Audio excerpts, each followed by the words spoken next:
if you have any questions at all for the panel, if you can pop them into the chat box at the bottom, and I'll try to theme them and pose them to the panel at the end of the kind of introductions and the talks that they give. If I do miss anything, please give me a nudge.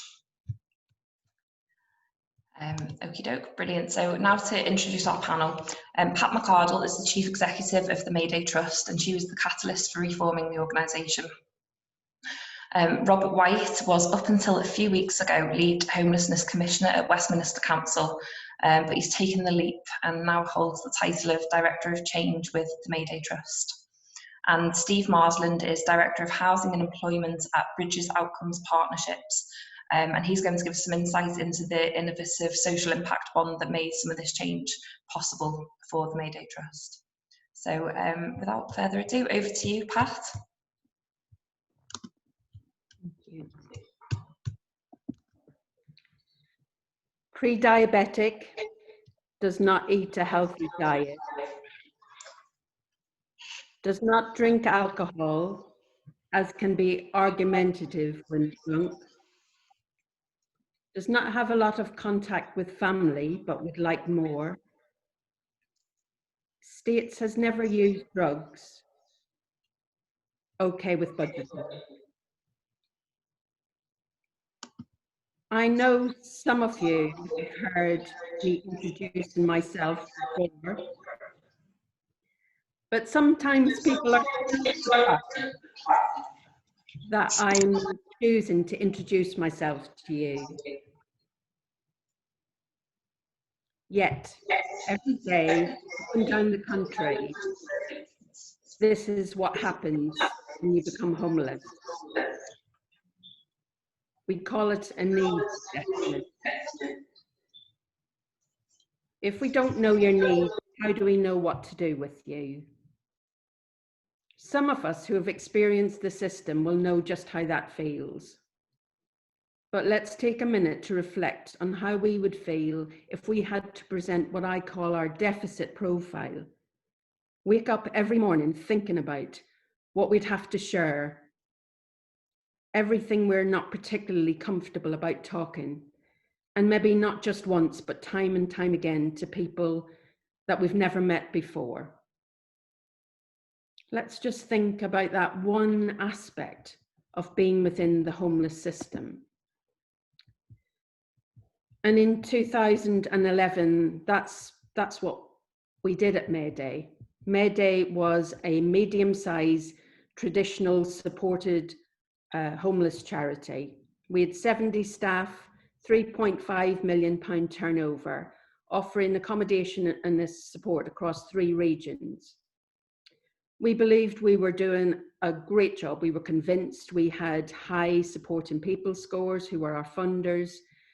But at that time, we did something that we had really never thought about doing before. We just had conversations.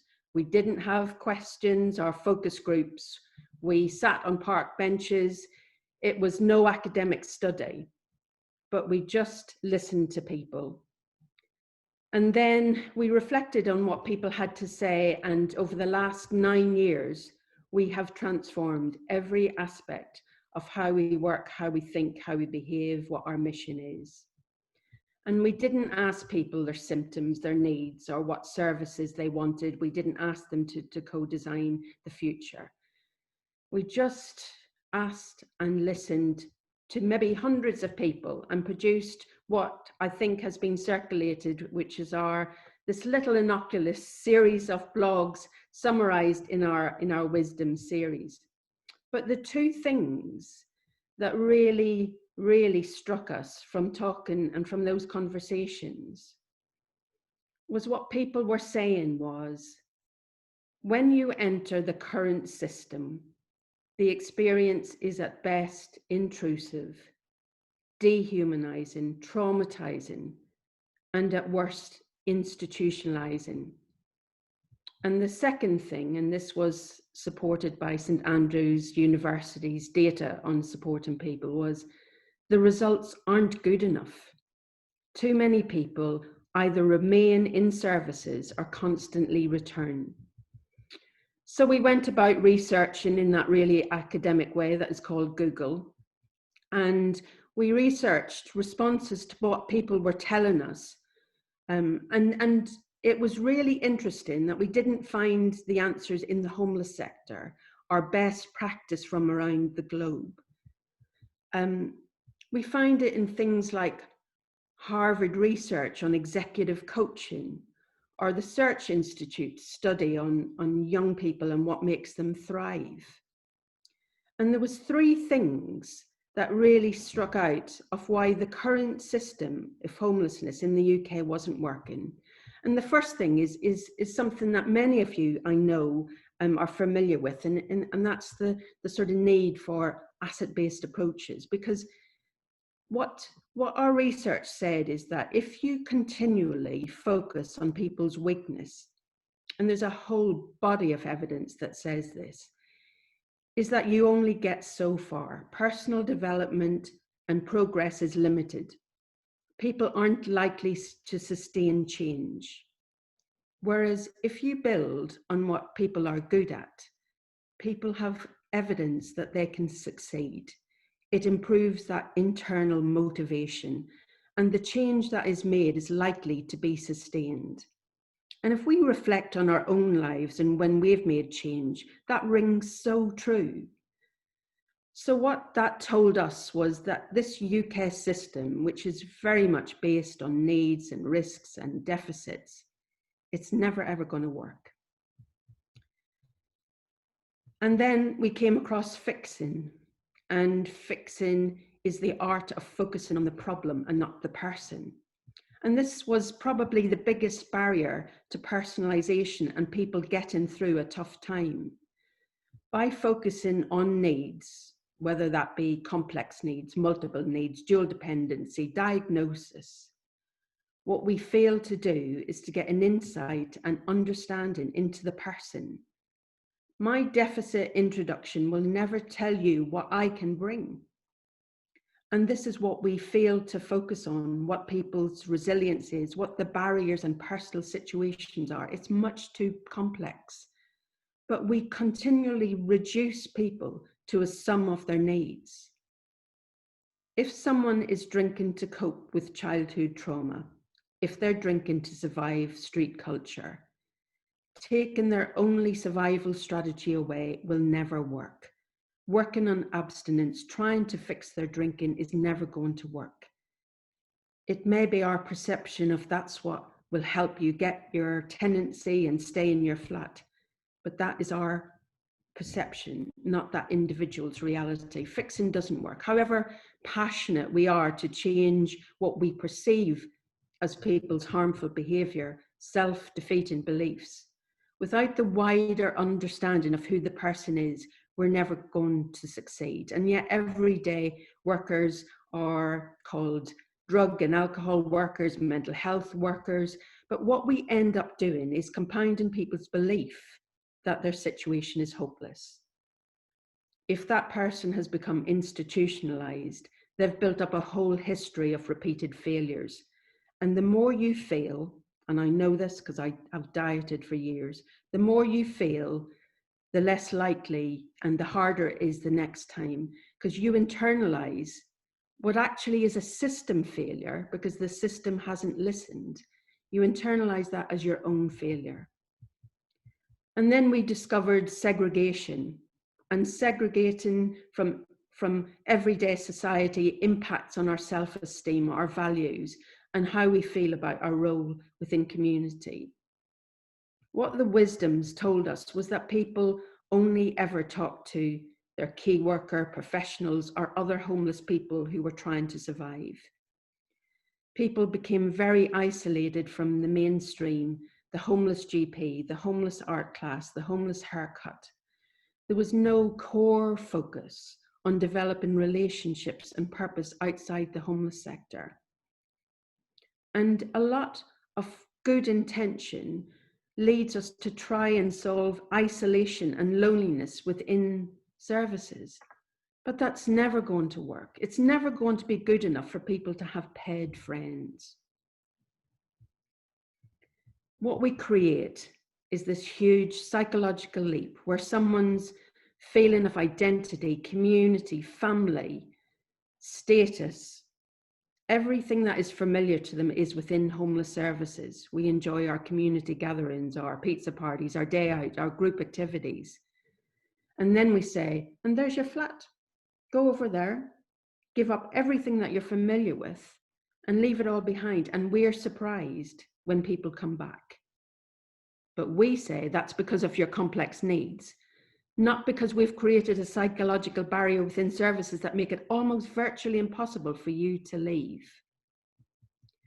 More recently, as we have started to work with partners in the mental health system, we've recognised how pathologizing the homeless system has become. So we've witnessed a strong lobby to destigmatize mental health, which is great and a really positive step forward for many people who felt lonely and isolated.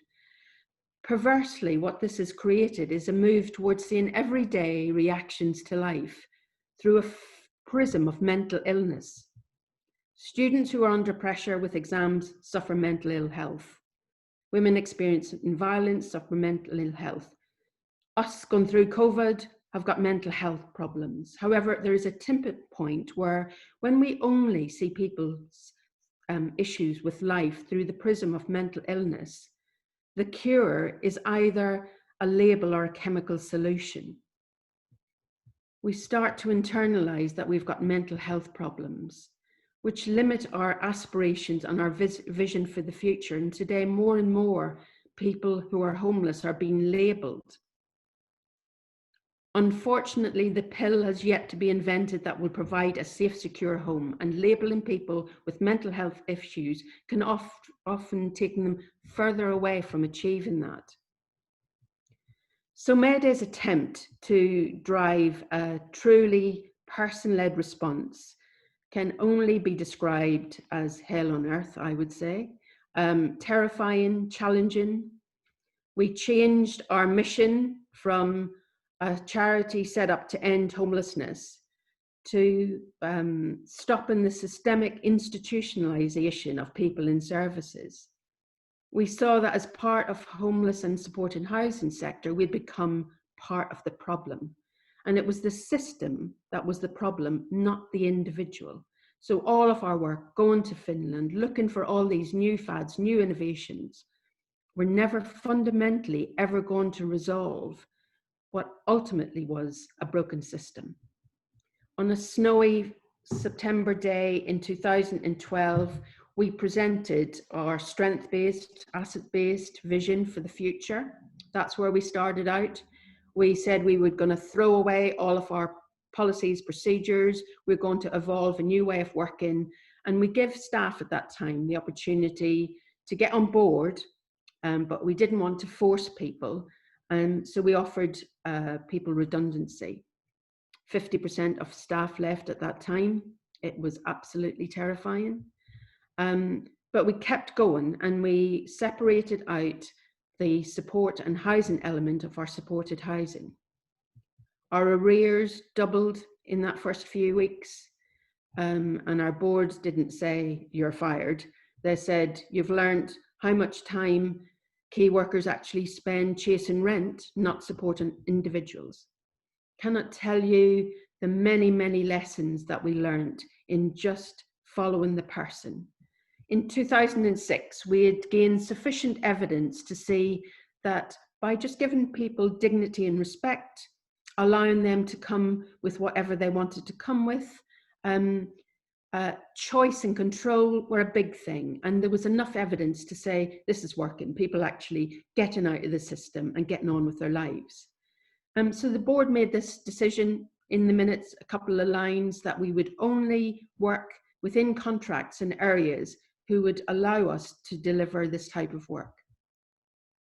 Just a sentence. It meant over 18 months of handing back a 5-year mental health contract because that kept people together with a label. It meant we sold a £1.5 million mental health facility. We moved out of Warwickshire and Bedfordshire, where we'd been for over 30 years. Our turnover reduced from to below 2 million. We invested 1.6 million of our own reserves. We transformed our finance function, our HR, the profile of who we employed. We had 100% staff turnover. The board was required to work to a much higher level of risk. Every aspect of the way that we work changed. And the scale of the internal changes was significant, but it was just the beginning. We began to deliver in new areas, and the first area that we went to was Oxfordshire. And in the first 12 months, we were a failing contract. We didn't meet the specified outcomes. People weren't engaging with drug and alcohol services. They didn't register with a GP or attend probation appointments, because those were the indicators for success. But our experience was, from people that we had walked alongside, that it was more important to embed choice and control in the system rather than our interpretation of what success and what good was for people. Of course, it's good to register for a GP if you've got health issues, but I have the choice and I have got the ability to prioritize when I do that. Many people were moving on with their lives, but they were stopping and reducing their drinking as a result of secure home or connections in the community, the local choir, joining the chess club. But these activities didn't have a tick box on the computerized system. So we said, we aren't a failing contract, it's how you're measuring us. In supported housing, we didn't have blanket policies or rigid procedures for eviction, and this created all sorts of disruption to the status quo. But it did expose the extent to which we manage and control people's lives and call it support. And it showed how much risk we created, because the more we tried to manage and control, the more people resisted and the more risk was created and the lack of trust that people had in us. So by giving people back control, we've almost eliminated any risks that we had. What we learned, it's really interesting when we look at how COVID is managing and control our lives and how we all either comply or rebel, but none of us are really happy. But what it really shows is that we all act in that way when our lives are managed and controlled. And our social care services are like no other for managing and controlling if we really reflect on it. What we learned through trying to deliver an asset-based approach that is person-led, that it truly cannot work within the current deficit-informed system. So our personal transition and strength-based work, which we called a service up until a few weeks ago, is really a response to what people tell us. So it's not a model, it's not an intervention, it's not an innovation. And that's what people try to do. They say, oh yeah, I want to deliver PTS. And it's like an off-the-shelf thing. This is our way of creating change within the system. This is our way of modeling a different system. And it begins with just listening, not looking at what works in evidence or database terms, just listening. It's an art, not a science, to what people are telling us at an individual level, as well as in an organizational and systemic level. Just listening. And that's when we had to try and find a way of funding in order to create some of that change. So I'm going to hand it over to you, Steve, because social investment was something that we explored as a way of freeing ourselves up from what we were experiencing as what was very prescribed specifications and very rigid and inflexible outcome data, which didn't fit with what people needed at that time to get through the tough time. Thank you for listening.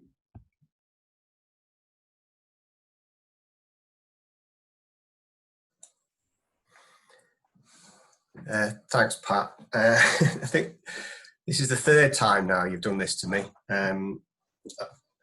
I should learn my lesson and always kind of try and get to go first when Pat's speaking, because you kind of you sort of, I'm looking at all of the, I can actually see faces a lot more clearly this time, and it's an amazing story, and I think for me and my bit is just the kind of the boring kind of commissioning bit, and it's always a very tough act to follow. So thanks, Pat, for doing that to me again.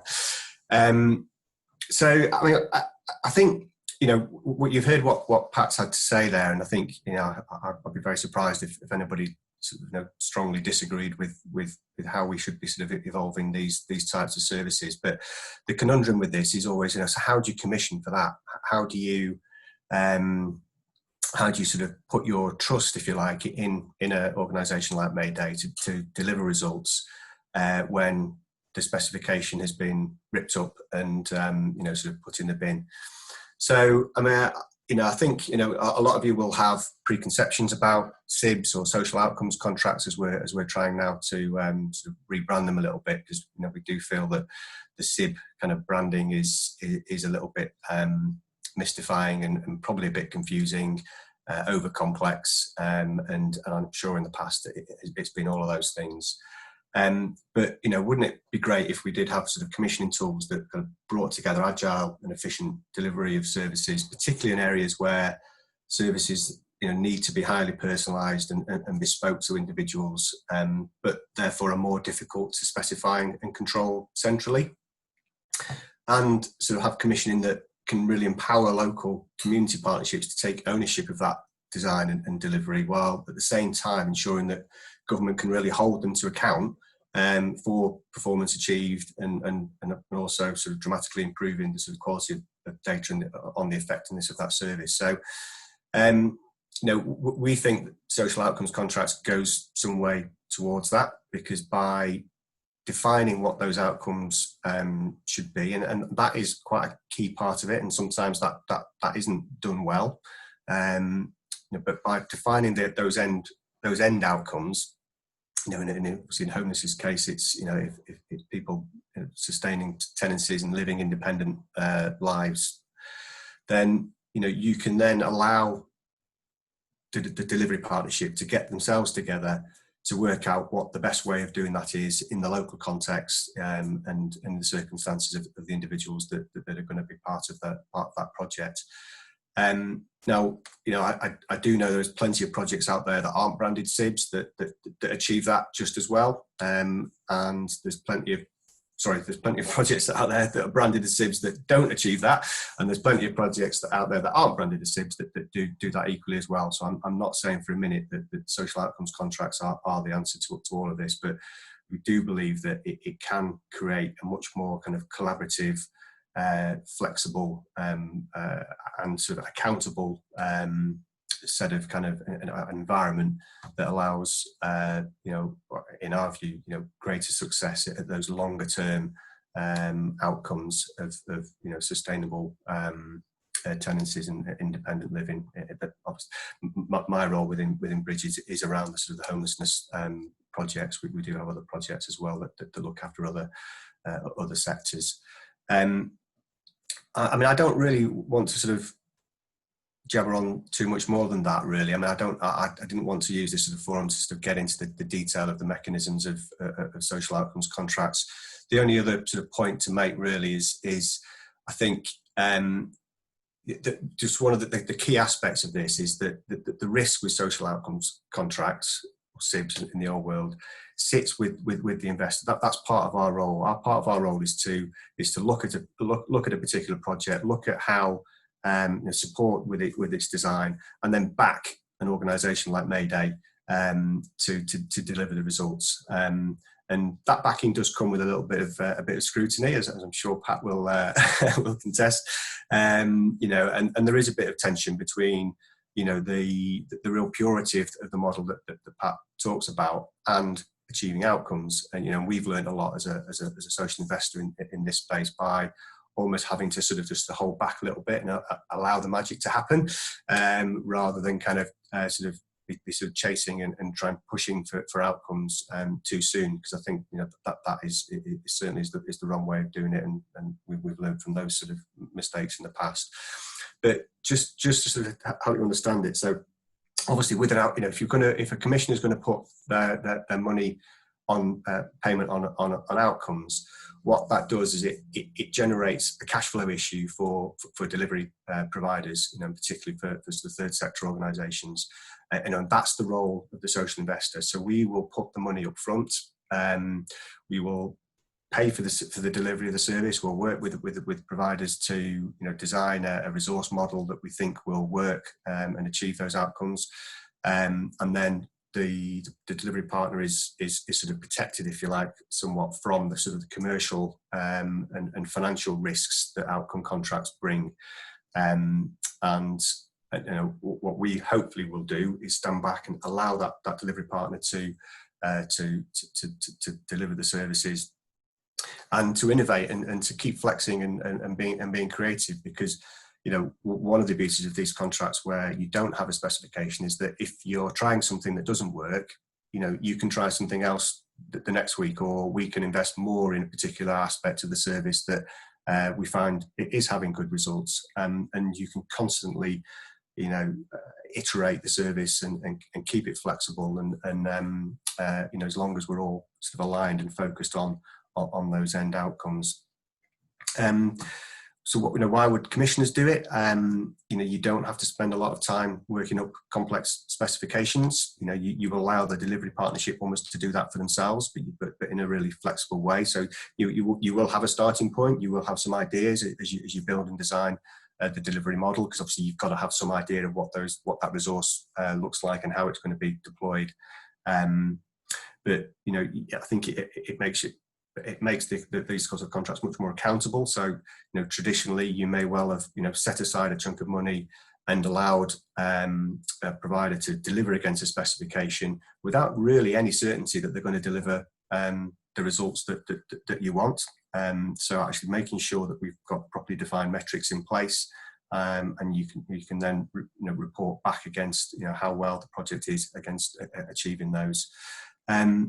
Obviously commissioners like it because they only actually spend money when outcomes are achieved, and also I think you've got the opportunity perhaps for better joint commissioning. So quite often some of these outcomes, particularly in these areas of sort of where we're working with sort of vulnerable people, that the organisation or the part of government that is going to benefit financially from it is often not that clear. So local authorities, for example, may make some savings, but actually wider government makes broader savings around health and crime and those sorts of things. So it's sometimes easier if you've defined an outcome to have other parts of government sort of say, well, actually, yeah, but if those outcomes are achieved, then actually we will all benefit. Society will benefit, and other parts of government will benefit financially. So they're able to put sort of money in the pot to fund the outcomes. That's all I kind of thought I'd want to say. Really, obviously open to any questions about how these things work. But I'll leave it at that for now, if that's okay. Brilliant, thanks for that, Steve. I think it would be useful to come back to some of the logistics of the SIB a little bit later on, if that's okay. But it would be good now, Robert, to hear from you just from a commissioner perspective,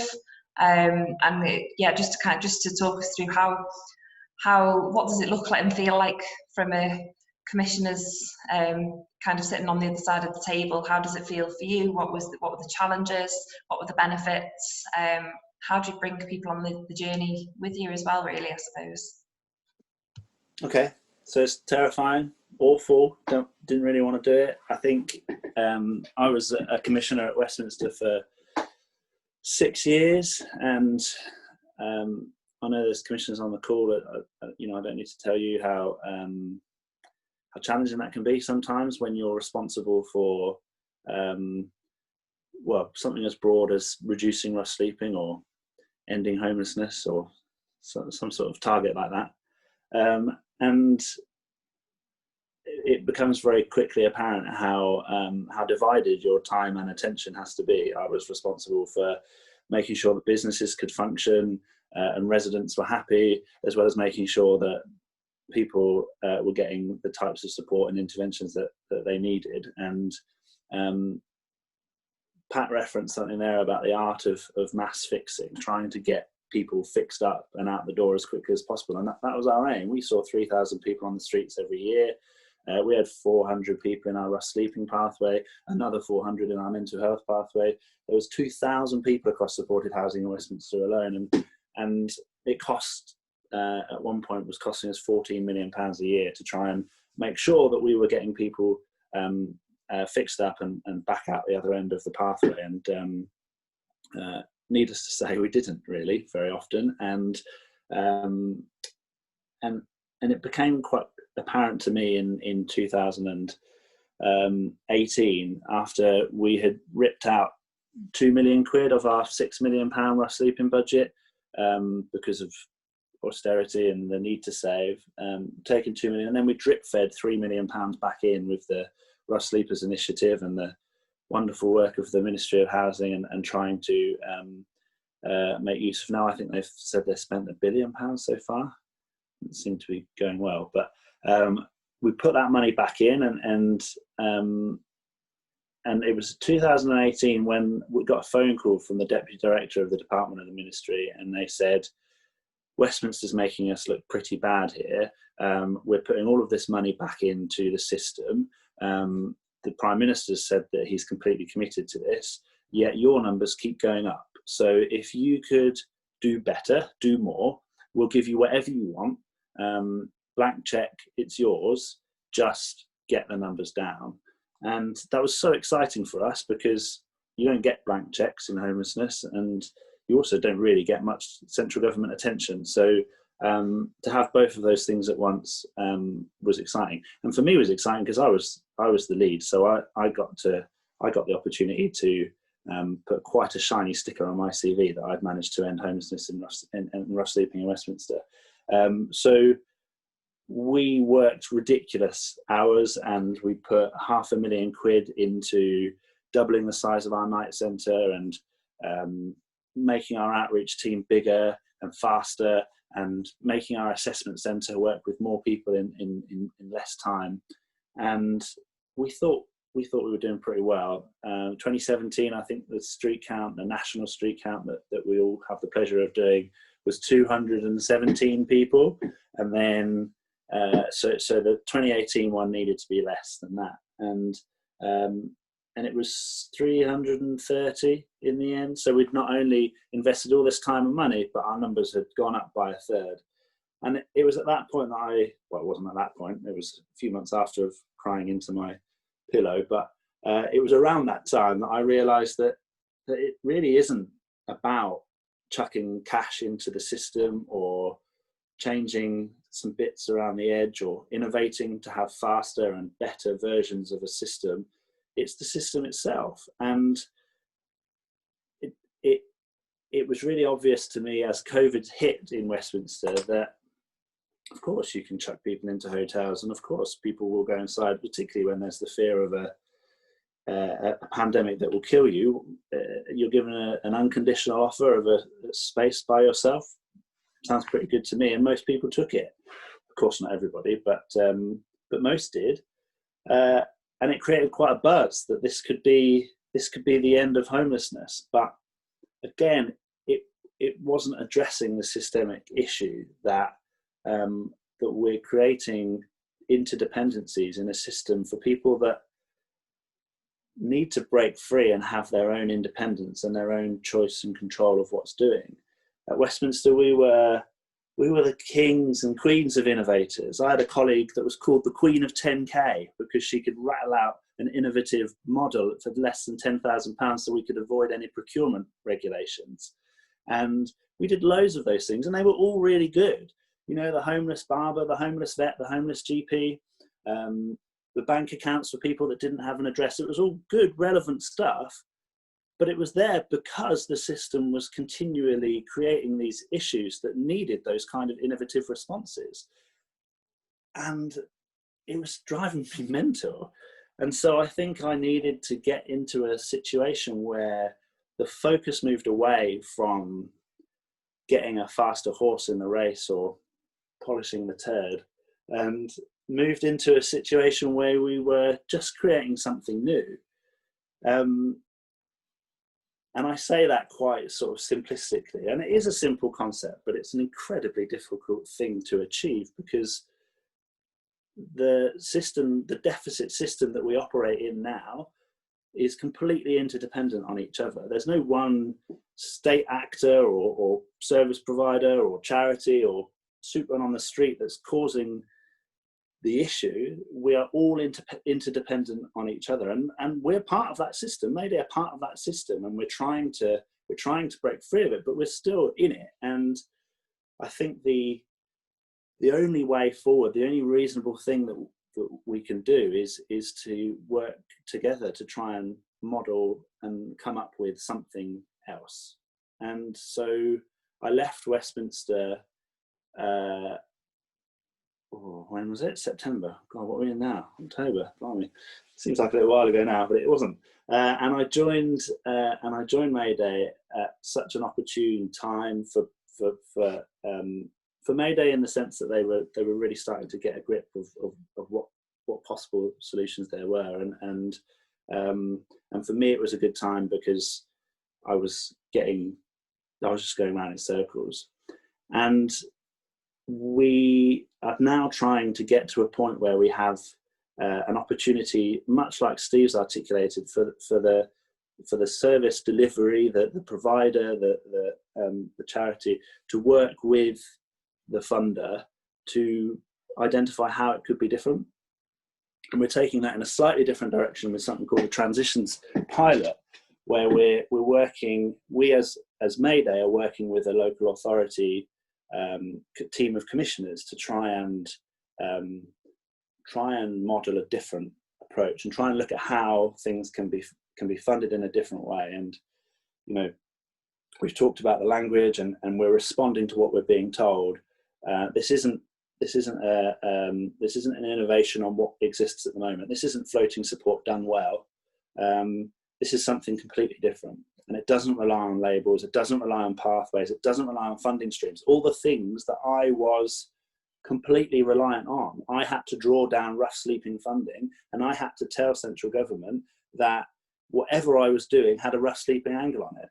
And the amount of untruths I went through to get that money was ridiculous, and it didn't really serve anybody. So is there a way that we can look at working with funders, with commissioners, with trusts, with SIBs, whatever it might be, to work with people in a way they want to be worked with, not person-centered but person-led, and taking the advice from the individual about where they want to be, and moving them into communities and environments that they want to be in, and giving them safe and secure places to live that are genuinely affordable, that they can have as their own, and not just focus so much on whether they're drinking too much or how loud those voices are, or how much crack they've had that week, because it doesn't work. I've been doing it for years, paying lots and lots and lots of money to massive organisations, and it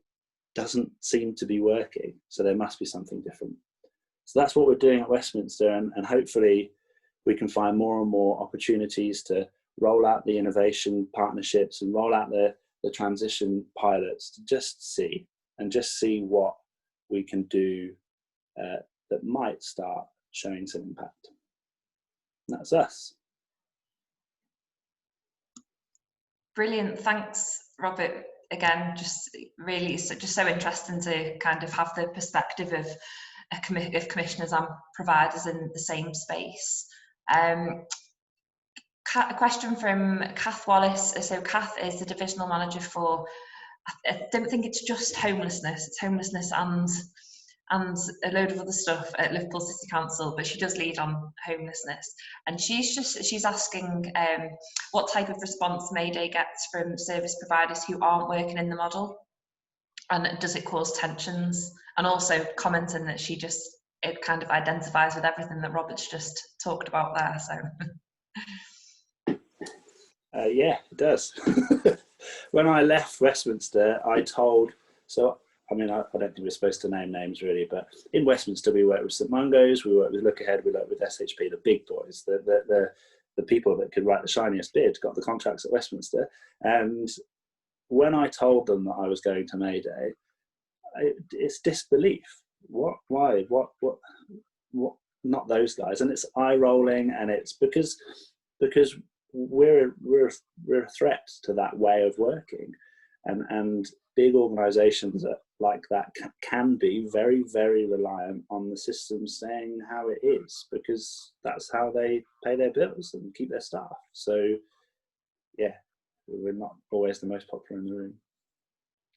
And I think that's sort of been our, when we went into Oxford, we were very shocked in terms of just following the person. So somebody would ring us up and say, can you come down, you're the support worker for somebody and they're being evicted. And we would say, I'm sorry, we would go if the person wants us to be there, but we don't have a blanket policy. And so not only us as an organisation, but workers were verbally abused, and people used to move away when Mayday workers come in. So, but I think equally, there's lots of organisations that think like us and don't have the capacity to invest 1.6 million of their own reserves to really drive a purist model. So there's, we have got what we call our innovation partners. So we've just got some funding to do it in Scotland and Wales. So we've got lots of organisations that say, absolutely, this is the way to go. But there is equally, as Robert says, a lot of, I think that the system, and we've been part of that for such a long time, sort of generates us to spin how good we are. And actually, when we've shared our learning, and that's all we've ever done, we've never, ever said we're right. In fact, we share more of how we failed than what our successes are. But we've shared our learning, and that has always been either taken as a criticism of organisations, or a resounding, yes, we want to be part of this. So we don't mean it as criticism, and we're not arrogant enough to feel that we've got solutions, but we have got insight and we've got a voice that we feel we need to speak about. So it's very, very mixed. We do get an abundance of organisations that say, oh yeah, asset-based approaches, we do that. If I had £1 for every organisation that said that, and I say, have you gone through the hell I've been through, really? Is that what, tell me about it. So yeah, that's the responses. Thanks, Pat. I think that was something that I'd scribbled down actually while you were talking. The asset-based working, trauma-informed approaches, they've all become almost buzzwords, and to a certain degree have just become meaningless, which is really frustrating, because there are organisations who are truly working in an asset-based way and who are kind of working within a trauma-informed environment, and it seems to just get lost in some of that. But I think my question really is, lots of people talk about doing it, very few succeed and very few do it well. And I think just from observations of the very limited exposure I've had to working in this multiple and complex needs environment, is that there seems to be an almost a human instinct to fix, and actually to work in an asset-based way, in which you are empowering the individual to do things well for themselves and building that kind of sustainability, or helping them to build some level of sustainability. You need to almost fight the human instinct and the human urge to just take over and do it for people. So how at Mayday, how have you really managed to embed that into the DNA of the organisation and to do it so well? I don't know that we're fully there yet, but everybody does default, and it is about a culture of focusing on the system and not I've never met anybody with complex needs. It's an absolute fallacy. And when you start to, so we've changed our recruitment so many times. So the profile of the person coming in is all about, their values, their commitment to social justice, their understanding and ability to contextualize the person's situation. So it's politicized at the front line. So the person that's delivering the work has got to be different. And then, the training that we give is quite intensive. It's all about personal development, and it's all about understanding, that person's situation and the power dynamics and walking alongside. So it's who we recruit, it's the training, and then ongoing, we have all of that sort of what we call moving the model forward, where coaches will get together to just make sure that they're not defaulting to fixing people. And it's very, in a very difficult, challenging situation, and people, with people with psychiatric diagnosis who have lived with that diagnosis for years, it's very, very difficult to be introducing choice or a different way of understanding your emotional distress. So it isn't easy, and coaches have got to be autonomous. So it's very similar to the model that, say, therapists use, that sort of investing in the person that's at the front line, who can be accountable to the person sitting in front of them, not to the funder, because that's the big distraction. But it's hard work, and it's got to be ongoing.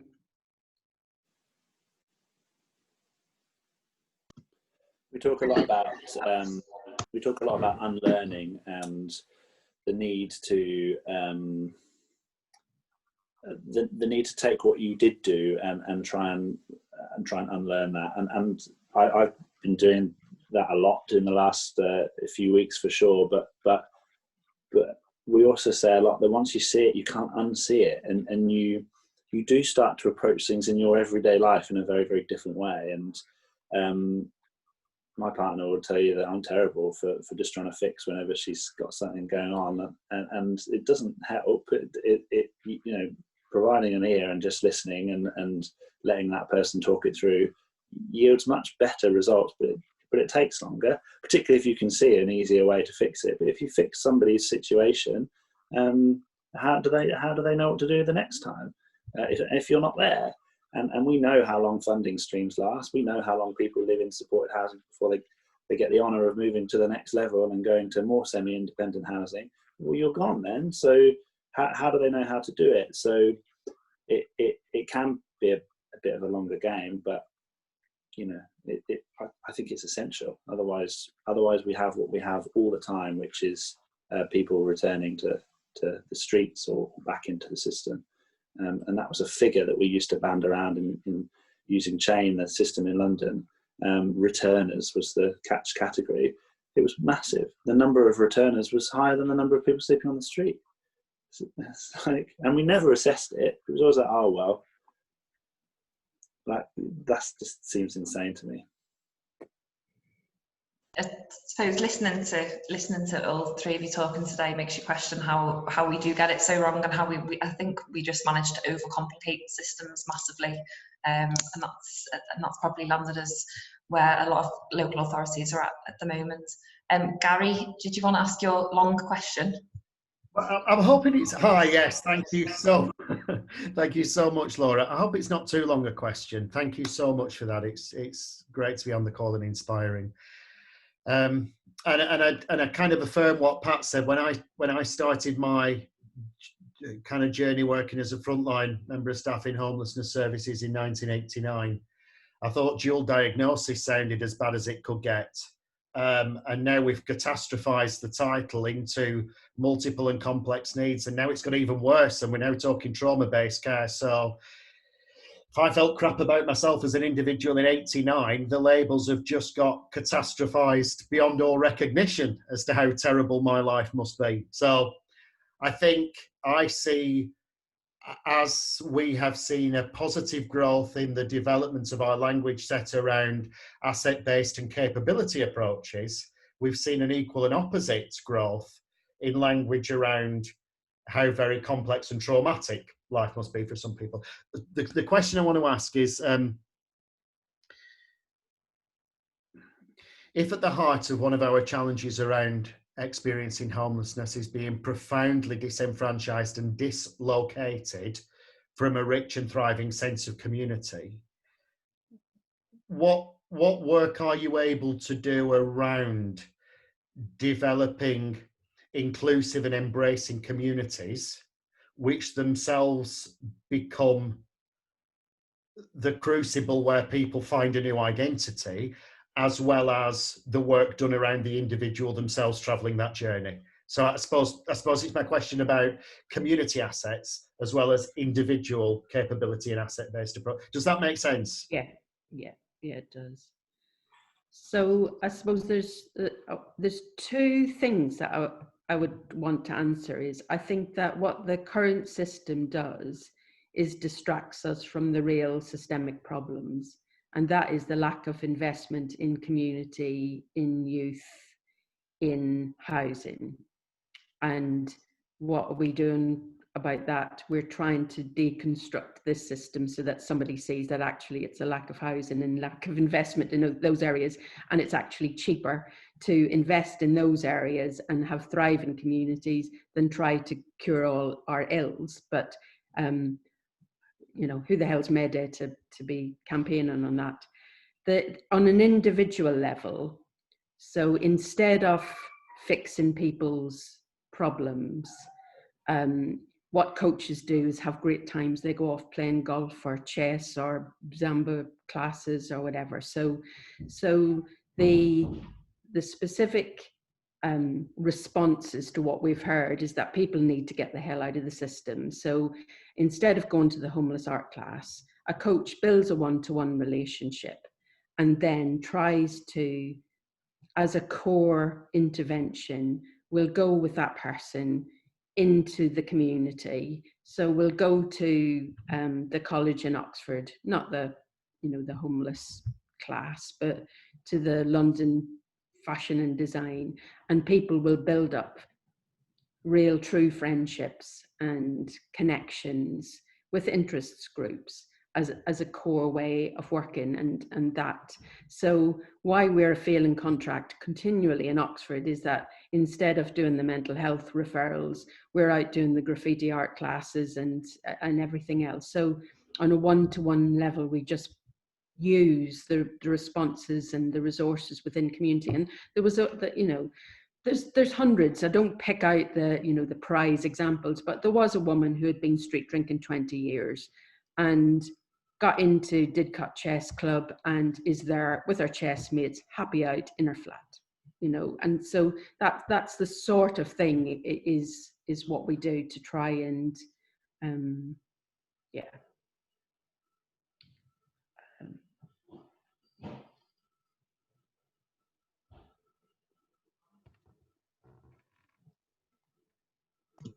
Brilliant. Carol, did you have a question? I noticed you've unmuted. There's a massive multi-million-pound industry in keeping people where they are, and that I'm suffering from chronic disillusionment because of that. And we do work similar to the Mayday, and we've had to barricade ourselves in a sense, because the frustration of the multi-million-pound services that keep people where they are, we really don't know where to start, if that makes any sense. So if anybody could give us any tips, would be fabulous. We did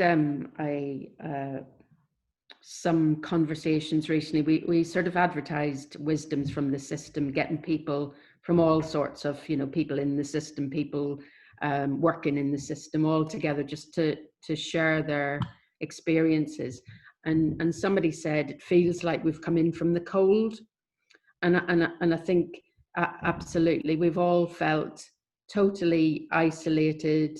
You know, as Robert said, people laugh at us, call us idealistic, all of that. And how do we do it? Well, you know, it's just like this. It's just like everywhere we go, we find people that are saying the same thing, wanting to do the same thing. And if we get a critical mass, we might have a voice. I think it's our sort of way of doing it. And you know, the team at Mayday last week were talking about retuning perspective. They were talking about how do we keep the fire burning when it's hard and you're just up against it all the time. It is hard, but you know, our strategy is influencing through doing. So it's you can't argue with absolute congruent, authentic change.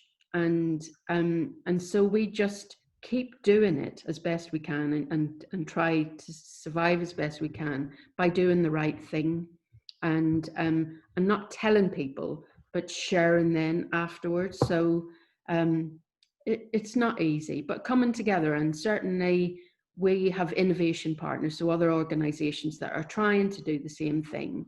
And we are also, you know, hooking up with individuals as well. So that's definitely helped us along the way, and helps me to keep going. You're from Transforming Choice, though, Carol? Yeah. So you run detox and rehab? Yeah. And it's funded by public health commissioners? Yeah. So it's always tricky to not operate in a fixing situation when you're running a detox and a rehab, because that's what you have to try and do. And no, we don't. But that's what your commissioners anticipate, that's what they're paying for, is to get somebody from a dependence on alcohol or drugs to abstinence from it. And people only come here if they want to. It's not, we don't force anybody. In fact, it's quite a rigorous application to get through, because we don't want to be seen as oh, come on, you know, we'll make you better. Yeah. We can only create the environment for you to, if you want to. Yeah. So Yeah. But the motivation is key, isn't it?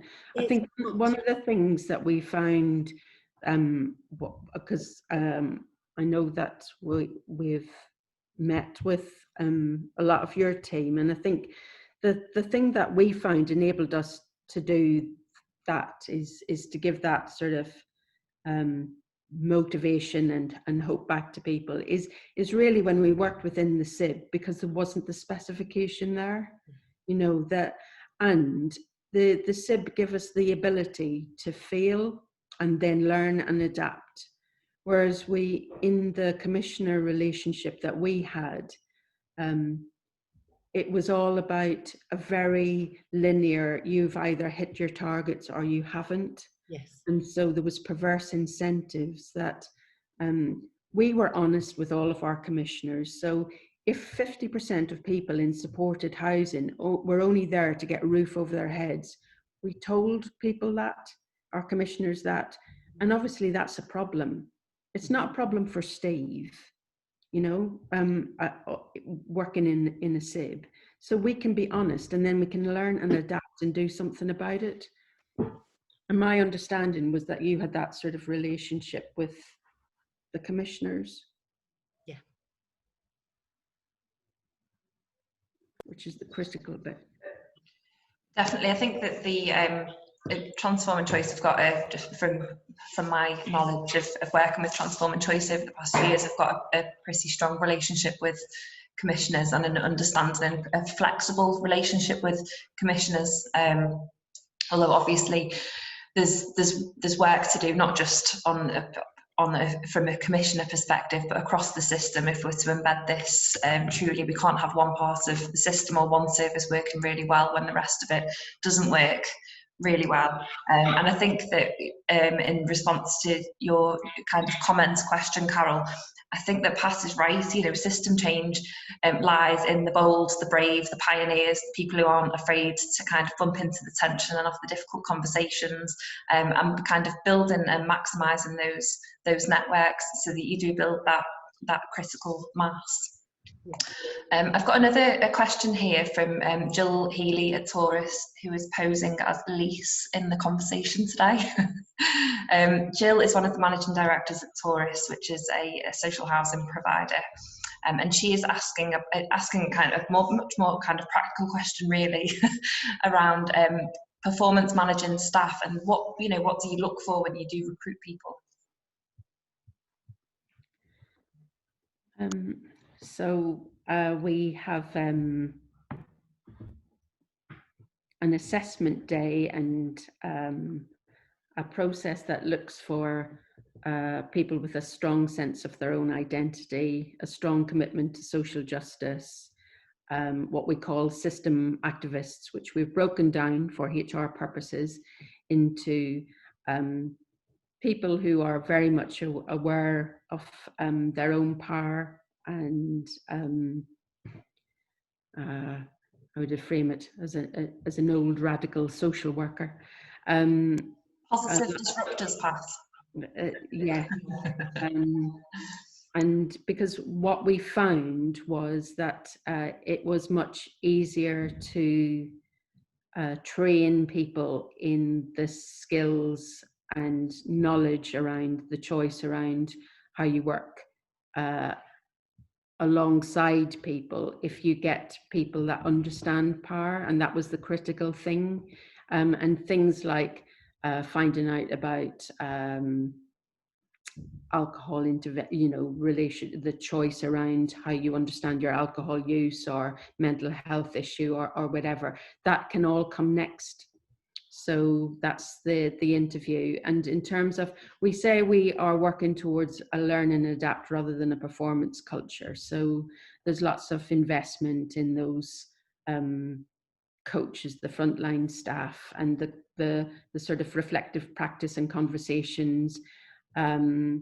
Really is we do keep data about how many people work with the coach, and our sort of assessment is around a theory of change, which is about how we build relationships, how people discover and reconnect with their own strengths. So it's a more coaching approach rather than a performance management relationship.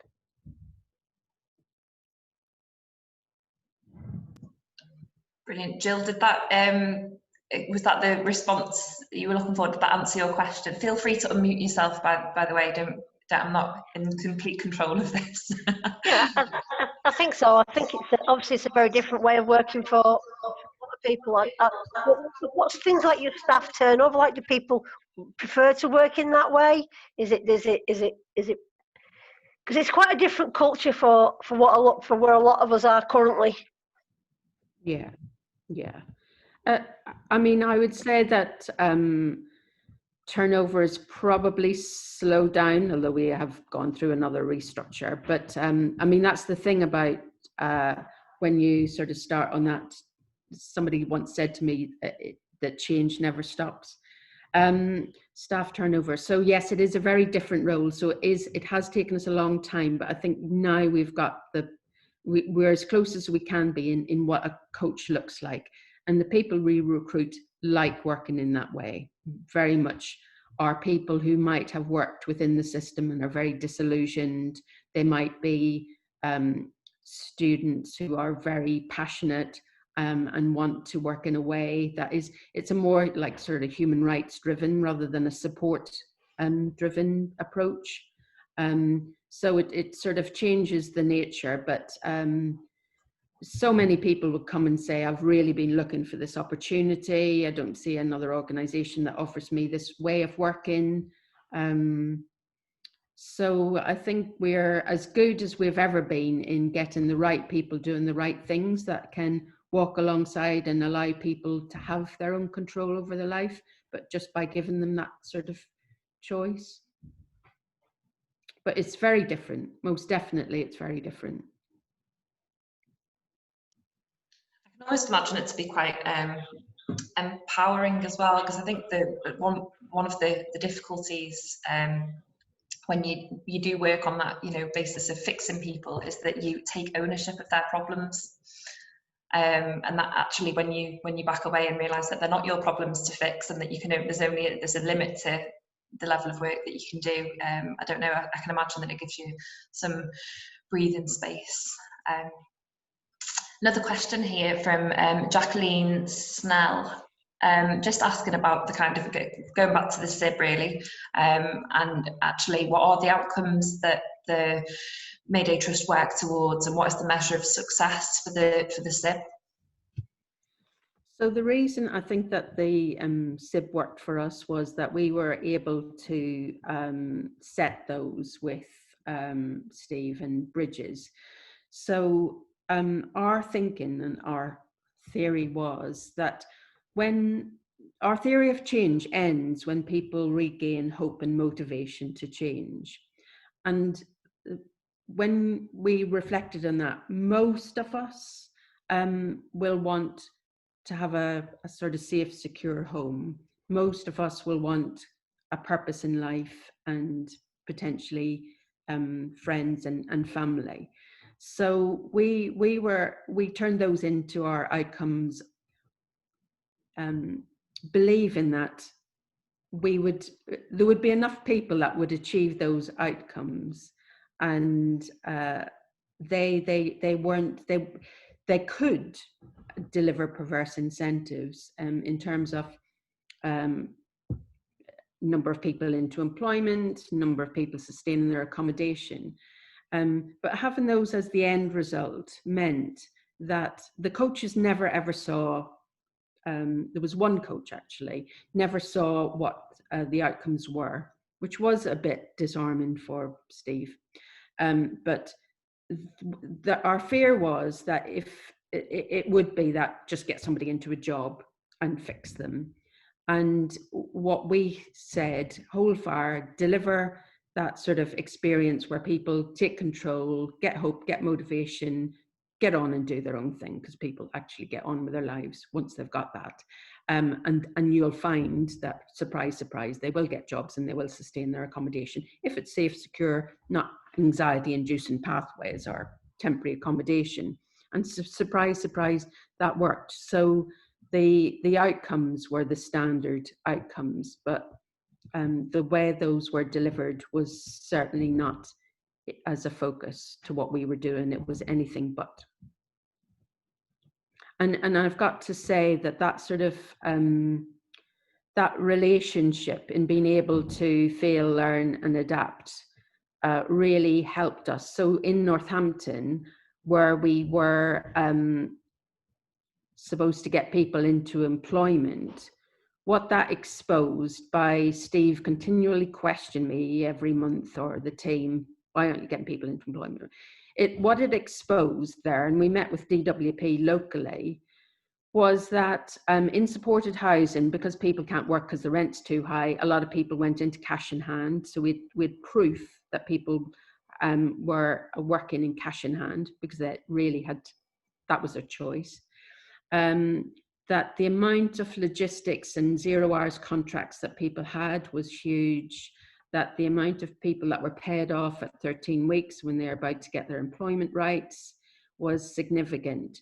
So whereas in our previous relationship with the commissioner, we just had to spin that, you know, somebody was selling the big issue so they'd got a job for a month, we were able to have real world meaningful conversations about what the real outcomes were, and that helped us make a case about the more systemic issues, which, you know, where the real problems lay. So that, you know, the problem isn't getting a homeless person and yet another bloody employment pathway. The problem is to stop issuing all of those 0 hours contracts or paying people off after 13 weeks. Definitely. Brilliant. Thanks, Pat. And that also kind of brings us background to the SIB, or the social outcomes contract. Sorry if I keep referring to it in the wrong terminology. But Steve and Pat and Robert, whoever is kind of best placed to talk through this, could you talk through a little bit more of the mechanics of that contract and how it works? Yeah, I mean, I think as Pat said there, the one in Northampton was actually we kind of pinched a rate card as in, you know, a definition of outcomes and the value of those outcomes from a previous set of contracts called the Fair Chance Fund, which was a project that was focused on very similar customer group. And actually we did bid with Mayday for the Fair Chance Fund, but were unsuccessful. But then luckily we found the local commissioner, so in Northamptonshire, we managed to pinch a bit of money from Lottery, the Commissioning Better Outcomes, to help top it up. So with that one, I mean, and I think that's, you know, that it was really interesting because the rate card that we sort of adopted, you know, luckily for us, there was, you know, I mean, there wasn't a set of prescribed value, sort of volume of those different outcomes. We had an overall budget, and we had those outcomes with the value of those outcomes, and we could actually work together to, as long as we delivered that value of outcomes, we could kind of decide for ourselves where we wanted to put the greater emphasis. And, you know, as Pat mentioned there, the definitions that we had for the employment outcomes were such that, you know, you look at the sort of an evaluation report, and it actually looks like we haven't been particularly successful with employment because we didn't meet necessarily the criteria that meant that some of those outcomes were paid. But because, you know, for instance, the level of sustainment in accommodation was so much better, that didn't matter to us because we could see the work that was happening with the young people. We could see the progression they were making. So from our point of view, we were really, you know, we could see the impact that the project was happening, even though we weren't necessarily ticking the hard definitions off against some of those other outcomes, particularly the employment outcomes. And, you know, that was, you know, part of our healthy debate during those sort of, you know, our little monthly project board meetings, where we were saying, hang on a minute, why aren't you achieving anything against these employment outcomes? You do realise we'll get judged, you know, if we're not comparable to other projects. If, you know, and then obviously that did stimulate that bit of work that Pat talked about around just trying to understand and unravel why perhaps we weren't being as successful, and actually, you know, discovering some more systemic issues around employment in Northamptonshire that, you know, I don't think we managed to unfortunately resolve and that, but at least we could highlight that within, you know, within DWP and locally that whole perverse activity is happening, which means that actually it's very difficult for people to hold down kind of legitimate jobs because of the benefit caps and the way that employment is set up in Northampton. So yeah, so that I mean, and, you know, that's so we knew what the value of the contract was. You know, so Bridges takes on the role as, you know, so we had the direct relationship with the commissioner, and then, you know, we worked with Pat to sort of to put that resource model in place and to keep, you know, trying to sort of prod and poke her a little bit to adapt and change and keep iterating the project so it did achieve the overall aims. And, you know, I think we've now gone on to deliver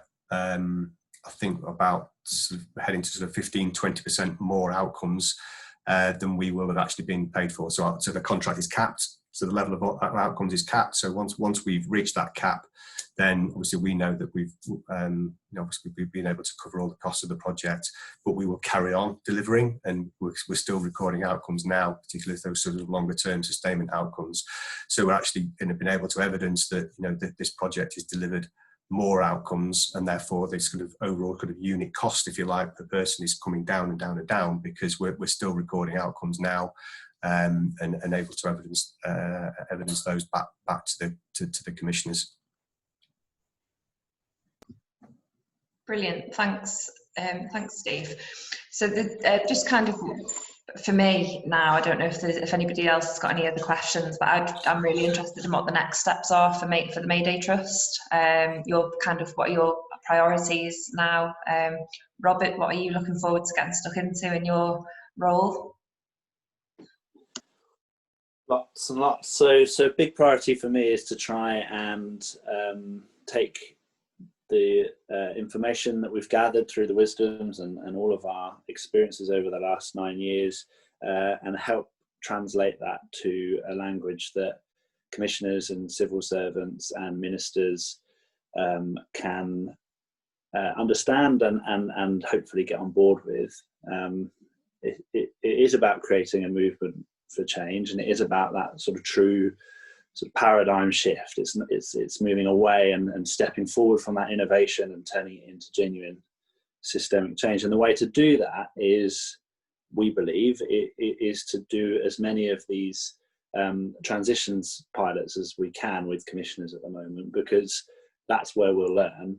We don't know what the answer is. We don't know what the system or how to get to a different system.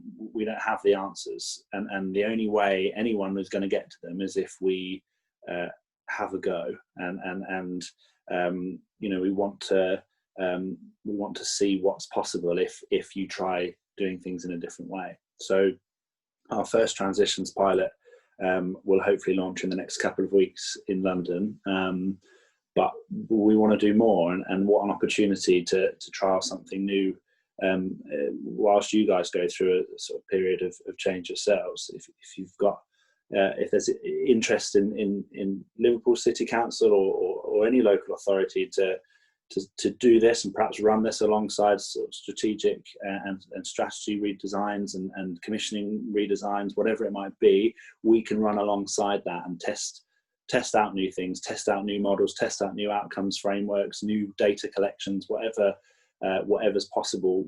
We want to try and do it, and in order to do that, we need to run that through innovation partners, and they're people who are like-minded, get what we're talking about, get that things could be a bit different, and further develop our network of coaches, so that as commissioners and funders and that those cogs within that deficit system start to experiment and try something new, there's a whole network of coaches that are ready to step in and say, yeah, we can do that.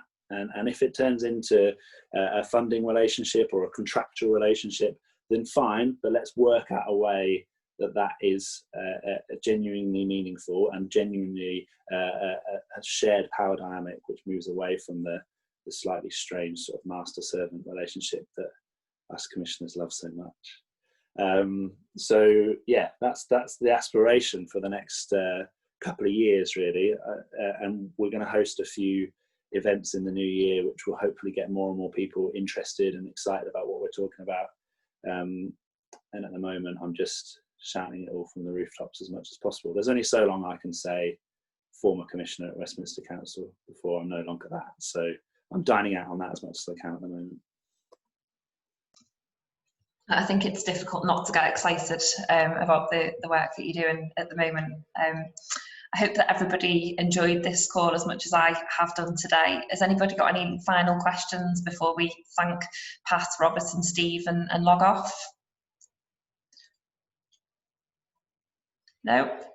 Okay, fantastic. So if anybody does want to be kind of linked into Pat, Robert or Steve, or all three of them, then please feel free to drop me an email and I'll make that connection for you. Pat, on behalf of us, me and Capacity and Chris down there, thank you for today. Really massively inspiring as ever.